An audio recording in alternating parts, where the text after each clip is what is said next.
What's up guys, welcome to another video, and today we're going to be learning how we can deploy a MERN stack application to Heroku, and also how we can connect it so that whenever we push new changes and it automatically goes to production. Well, anyway, without further ado, there's a couple things you need to make sure you have. Number one is you need to make sure you have Git. In order to check that, we can do git-version, and if you have this, that means you do have Git installed. Number two is you also need to make sure that you have the Heroku CLI installed. To check this, we can run this command, and if you see something, that means you have the Heroku CLI installed and you should be ready to go. Now, just in case you do not have it installed, make sure you go to this website. I will add a link in the description below, and you can go ahead and download it for your operating system.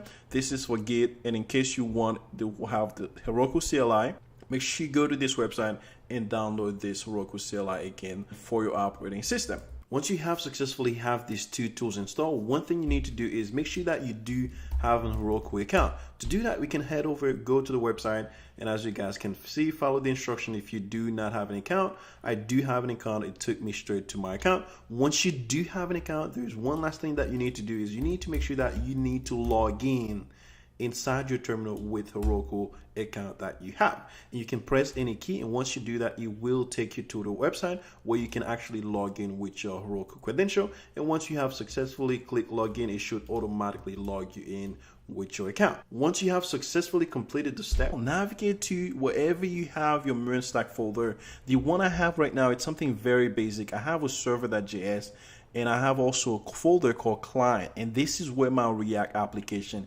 is located. I'm going to need to do a total of 4 steps regarding editing and changing a little things in terms of file changing. So in order for me to do that is I need to go over my server.js, and once I am inside my server.js, and step 1 is wherever you have your port is located. All right, so here I'm gonna need to do slightly change. Instead of just passing 8080, I'm gonna do process.env -port. And what this does is this is saying, all right, Mr. Heroku, I understand that you might not have the port 8080 available to run my application. Well, whatever port that you have available, please use that port in order for you to run my application. And one thing you also would like to make sure is make sure that whatever changes you do here is also reflecting to the one that is inside your app.listen. Step number 2, wherever you have the mongoose.connect, this could be anything. It could be Mongo db.connect. For this purposes, I'm using mongoose for simplicity's sake, but here there is slightly a change that we're going to do. Currently, we have it pointing to our local environment. However, we also want this to be pointing to Heroku as well. In order to do that, we'll use a variable that Heroku is going to give us, which called MongoDB_URI, and we make sure that we add the slash. And what this is saying is we're saying, all right, whenever that we're running this application, we first going to check and see if we have this available, then use it. If not, then use our default local environment. Step number 3 is a little bit interesting and it's a little bit challenging as well. However, we got this. In order to implement step number 3, there's a couple things we need to check. Number 1, make sure that whenever you're about to implement step number 3, it is after wherever you have your route configuration. Okay, this is very, very important, or otherwise the step number 3 might be overriding wherever you have your route configuration. All right, so in order to do that, we need to do a couple check. First check we need to do is we need to check and see if our application is currently in production, aka is our application is on Heroku. In order to check that, Heroku gives us this environment variable by default called node.env, and this has a value called production. What we can do is we can check and see if our application is currently in Heroku, and then we want to bring the React application, serve it into our server. And how can we bring the React application and serve our React application now into our server? Well, in order to do that, we need to send a folder inside the React application called build. And as you can see right now, we do not see this build folder. How can we make sure that we see this build folder? In order to see this build folder, we need to open our terminal, navigate inside wherever you have the client folder, and once you are inside that client folder, we're gonna run npm run build. And what this is going to do for us is this gonna go and create a production build folder ready for us to put the React application now into our server. One more time, we need this build folder in order for us to be able to put the React application now into our own server for Heroku to see. So now, as you can see, I'm now seeing the build folder. Inside of it, there is an index.html, and there's so many things and so on. Now, the question is, how can we put this build folder now into our server? In order to do that, we're going to use app.use, and we're going to use express.static. And once we use express.static, we can give it the location of wherever this build folder is going to be. And that location is inside the client folder. So we'll do client/build, and now, ladies and gentlemen, this build folder is now into our server. We are not done yet. There's one last thing we need to do for step number 3. Once we have that build folder into our server, we also need to make sure that we are sending that index.html that is inside this build folder, whichever route that the user go that is not relating to this route. So once again, the first time they go to our server, any route will be handled here, but any other route that is not related to this will go to the default one. This might not make sense for now, but the bottom line is you need to put an asterisk saying that any other route that the user go that is not related to the one that we previously configured, then we want to keep sending them that React application for them to see. All right, so once we have that, all we need to do now, we need to send the HTML file. And in order to send the index HTML file, we need something called relative path. Now, the relative path can be quite challenging, as you also want to support multiple operating systems and so on. So one way to do that is we're going to go here and import a module called path, and this is a built-in module from Node. You do not need to install anything. This is already built in for you. Once we have the path module installed, all we need to do now is go back wherever you have the step number 3, and we're going to go here and do the following: app.join, and we're going to do their name, which means the current directory. We're going to go inside the app client, and then we're going to go inside the build folder.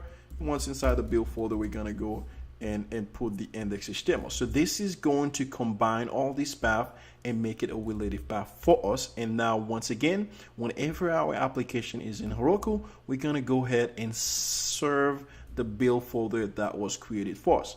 All right, ladies, that was step number 3.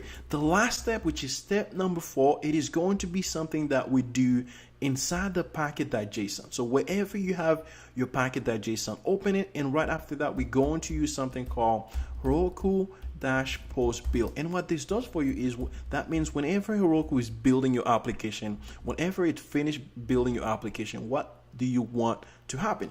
Well, we want one thing to happen. The thing that we want to happen is we're going to go inside the client folder, and once we are inside the client folder, we're going to do npm install to install every packages. And after we finish installing every packages, we now going to run the command to generate the build folder for us called npm run build.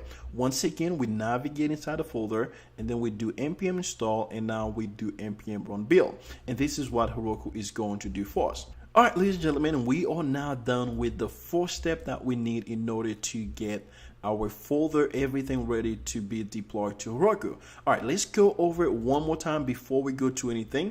I go over server.js and make sure that I have the port available at step number 1, and I step number 2, and I go ahead and configure the MongoDB_UI. And step number 3, I go ahead and configure the environment to serve the build folder for me. And step number 4, I go ahead and configure my Heroku post build, and I should now be ready to go. So once you're done with this 4th step, the next step is to open your terminal. Make sure that you are inside the root folder. To verify that, I could do pwd. This is not necessary, but this is just to one check to make sure that you are actually inside the folder that you are working with within MERN app. And this is the folder that I'm working with, which is MERN app. Once you are inside the root of the folder, do git status to make sure that you have git actually initialized for you. Yes, I do have git initialized. If you see this or see something, whatever it is, you should be good to go, and we should be able to start running our Heroku command. Once this has been verified, we need to do a total of 6 commands in order to push our application to Heroku. Number 1, we need to go ahead and do Heroku create, and we give our application a name. We can give it MERN stack, and I'm going to call this one ACC. And once you run this command, they should go ahead and create an application called MERN stack ACC for you. Once you do that, that was the first command. The second command you need to do is you need to do Heroku adds on colon create, and then Mongo lab column sandbox. And what this is going to do for you is this is going to create your database into Heroku, and it's going to create a database Mongo lab mlab for you. And now it's gonna using the sandbox version, which means this is a free version for you. One thing about this command is make sure that there is no space between the add-on column create. This is very, very critical, and the same thing goes for Mongo lab column sandbox as well. All right, and ladies and gentlemen, that was the second command. The other command you need to do is technically go ahead and do git add, that you're gonna add all your changes. And once you do that, I'm gonna also commit my changes. Once I commit my changes, I'm gonna add a message. It doesn't matter what you type. And lastly, that was a couple git command. So once you have these 4 commands out of the way, the next command you need to do is you're gonna push all these changes to Heroku master. Okay, once again, git push Heroku master. That's gonna go ahead and push all the changes you've done into Heroku. Alright guys, that should at least take quite a few seconds before to deploy to Heroku, but once this is successfully completed, all you need to do now is type Heroku open, and that will open your new application now into a new page. If everything goes as expected, you should be able to see your working application ready to go. And now if I do this, everything working as expected. There you go, I'm ready to go. Okay, great. Now we have successfully deployed our application to Heroku, but now what's the next step? So once you deploy your application to Heroku, the next thing that you might probably want to do is every single time that you push new changes to your application, you might want these changes to go straight to Heroku. How can we do that? Well, in order for us to do that, let's make sure that we have a repo first. We're going to create a new repository. I'm going to give this one a name. I'm going to say test react Heroku, something crazy. It doesn't matter if you guys already have a repo, you do not need to create a repo, but I don't have a repo. I'm going to go ahead and create one very quick. Once I have that, I'm going to go here and copy, go back here and create that connection. There you go. And now once I add this connection, it should now be connecting to my repo, and all I need to do now is git push origin master, and that should now be pushing to my repo. And there you go, now this is now pushing to my repo. But the question is, how can I connect this repo to Heroku? In order for me to do that, make sure you copy the name of the repo you'd like to connect. And once you do that, head over the Heroku dashboard. And I'm going to search for the app that I created. And the app that I created, it is something called MERN stack.account. So I can make sure that I can search for that as well, MERN stack.account. There you go. This is the application that I created. Once you go to this phase, make sure you go over the deploy section. And once you are under that deploy section, as you can see, Heroku has different ways of deploying application. The one we use right now is the CLI. They also have a container registry CLI, but the one we're going to be using right now is the one that said GitHub. So make sure you click on that one. Once you click on that one, it's going to tell you to connect your GitHub. You can feel free to connect your GitHub. I already have my GitHub account, so all I need to do now is search for the repo I'd like for it to connect to, which is this repo that I copied earlier, and all I need to do now is click on the search button. Once I click on the search button, it brings up that repo that I wanted to connect to. All I need to do now is click on the connect button here. And once I click on that connect button, there's one last thing I need to do. And all I need to do now is making sure that I click wherever it said enable automatically deploy. And what this is going to do for me is every single time that I click a new change, it automatically going to deploy to Heroku. Let's give it a try. So now I click on this, and what I'm gonna do now in my application, instead of having just tell us about you, I'm gonna put the word please and push my branch to Heroku. So I'm going to go back to my client. I have a component called form, and within that form I have something here called tell about. So I'm going to change that and add something called please tell us about you. So once I add this new change, I'm going to go ahead and add that change, git add, and then after that I'm going to go ahead and commit that change, new change. And once I commit it, all I need to do now, instead of pushing it straight to Heroku, I'm going to push it to my repo, which is git push origin master. And once I do that, that should now go to my repo. And if I go over my repo right now, as you guys can see, I should be able to see that new change like 17 seconds ago, which means the new change has successfully gone to my repo. But how can we check that is working in Heroku? If I go over Heroku again and over wherever I have activity, and you can kind of see these things being in progress, this build in being progress, which means it is currently building the new changes that you have pushed to your master branch. And now whenever it's finished, it will let you know. And if you go back to your application, you should be able to see the new changing live in production. And there you go, you could see the new changing into my application. Let's say for any reason you wanted to deploy not the master branch, but a different branch. Well, if you go over the deploy again, all the way down, wherever you see the deploy branch, you could select a different branch, and also you can deploy that different branch for you to see your changes. All right, ladies and gentlemen, that was how you deploy a MERN stack application to Heroku. But what are the things that you could probably do other than this typical step? Well, there's a couple of things that you can do that are highly recommended you do, especially if you're building an application. Number one is, the first step is if you go over the packet.json, by default, Heroku is going to choose a node version for you. So what you can do here, you can add something called engine. And what this is going to tell Heroku is, it's going to tell Heroku that, hey, this user or you want your application to run in a specific node version. You could go ahead and add this one right here without the V. And this is a way to tell Heroku, all right, currently use this node version just in case Heroku is running your application on something that is lower. This is something that is highly recommend you do. It is extremely important that you do in order for you to make sure that Heroku is running your application in the correct node version. Number two is create a file called proc file. And what Heroku is going to do for you is Heroku is going to depend on this file to run your application. Here I can select, hey, I want this one to be for the web, and I would like to run this command in order for me to run my file. Well, here's how Heroku works. First thing that Heroku looks for is to run your application. Heroku looks for this file, and whatever is inside this file, this is what Heroku is going to run in order to run your application. However, if Heroku does not find this file, it's going to look into the packet.json and going to look for wherever you have the start keyword inside your packet.json, and it's going to depend on this in order for you to run your application. One of the benefits about using the profile is in case you would like to use this to start your application to do some sort of local testing and run things into it, or add extra parameter here to add whatever you want to do. So the bottom line is profile is always recommended to have your application running into in case you would like to use this script for something else.